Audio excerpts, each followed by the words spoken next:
Welcome to Ohio, Dolly, on this day where the governor has actually declared this day, August 9th, as Dolly Parton Day here in Ohio. Yay! What a Yay! nice honor. Thank you so much. I love Ohio. Have a lot of relatives that live scattered all around Ohio, so this is good. I used to visit as a kid now and then, relatives, but I know how great the people are, and especially what we're doing now. Absolutely. What we're going to be talking about today, Absolutely. the Imagination Library. Yes, we are celebrating that here Yeah. in Ohio, the participation in the Imagination Library. It's, of course, a book gifting program that you started 27 years ago in your little county there in eastern Tennessee.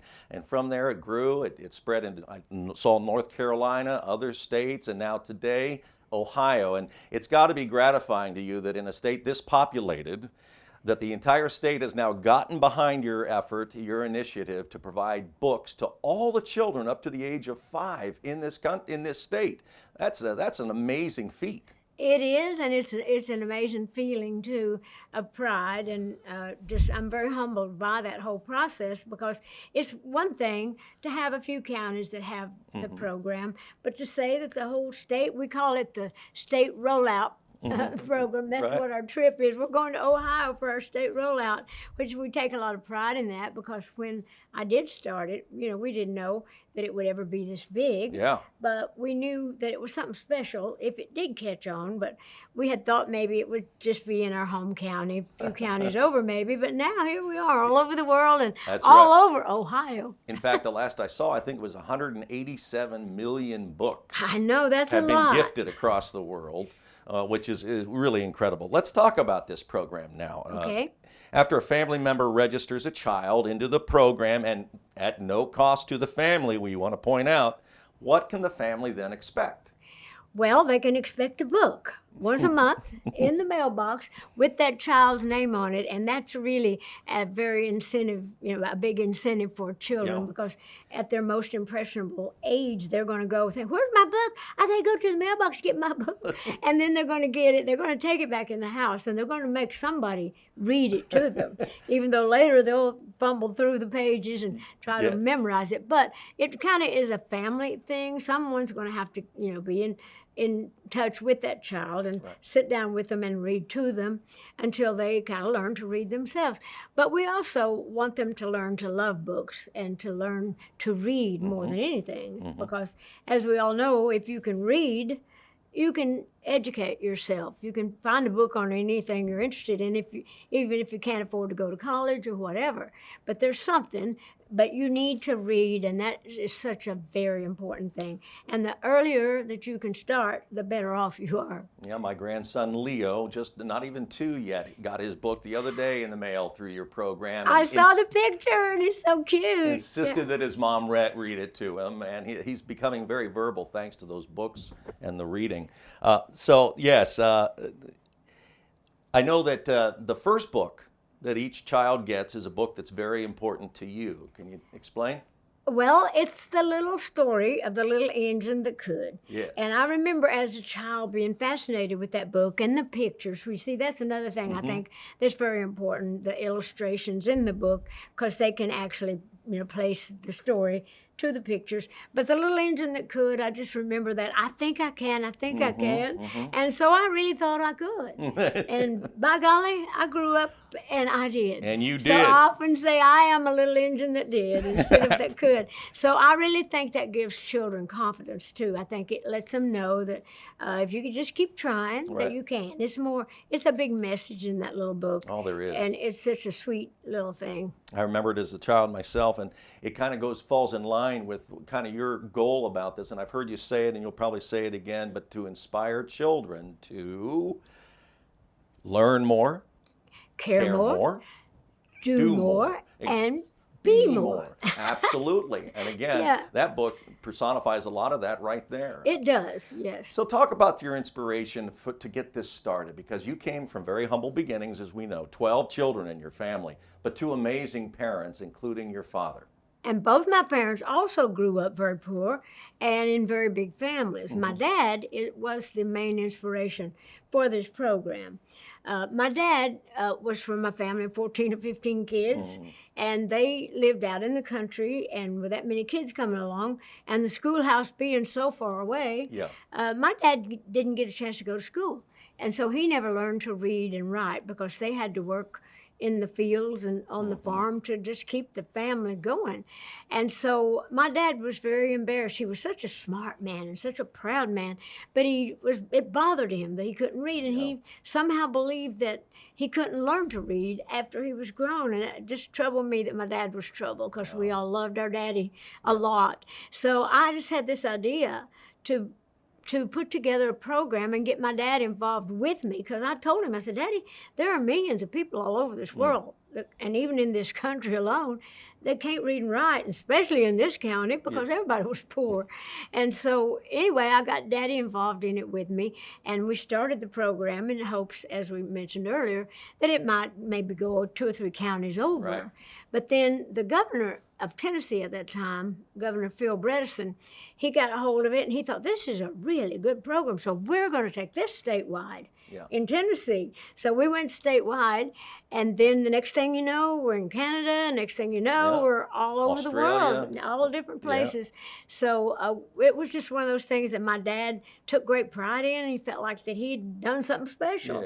And he realized that there were so many people that didn't get the opportunity. So it took him out of that embarrassed stage to a proud moment for his daughter, to do well, and that, that I wanted to do something in his honor, to honor your father and mother.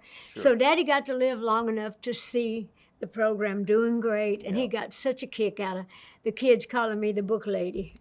And your mother also amazing woman, and in fact, aren't you leaving something here in Ohio today kind of in tribute to her, a specific book that I think a lot of people have been touched by? Yes, I am. My mother and dad were great people, hard-working, honest people. And Mom, she was the one who kept us all going, as most mamas do, if you're lucky enough to have a good mom.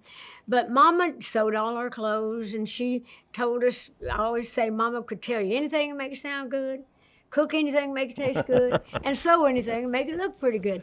So my little story of the coat of many colors that Mom made for me and told me the story about Joseph and the coat of many colors.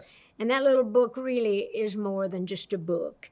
It's about family, it's about love, it's about just kind of everybody pulling together, and that you don't have to have money to be rich. It even covers bullying, saying that it's all right to be different. Everybody can't be the same. So that little book, I think they've used that even in some schools to teach about all of those elements, acceptance and bullying and all that. So my mom had no idea what she was sewing into that little coat that she made for me all those many years ago, but it's just become a little treasure and part of my whole legacy, big part of it. You are such an amazing person. I have watched a few interviews, and I don't know what, you are not slowing down. You keep going. You have no intentions of retiring, you said, but there are some of us that are approaching that time or are there. How important is it for those of us who are retiring and rewiring to be able to commit a part of our life to something important like the Imagination Library in that season of life? Well, I think it's important, first of all, for older people to realize they're not over. And there's an old saying, I'm sure you've heard it, that I would rather wear out than rust out. And so I am that person. And I think all people our age, because I just think you need to stay busy and you need to have something that you believe in, just like whether it's the Imagination Library or whatever charity or whatever thing it might be. You need to actually feel like you're contributing something still. And you need to feel like that you're important and that you still have something to offer. You know that old saying, wisdom comes with age. I mean, nobody's smarter than an older person. You've lived a whole life.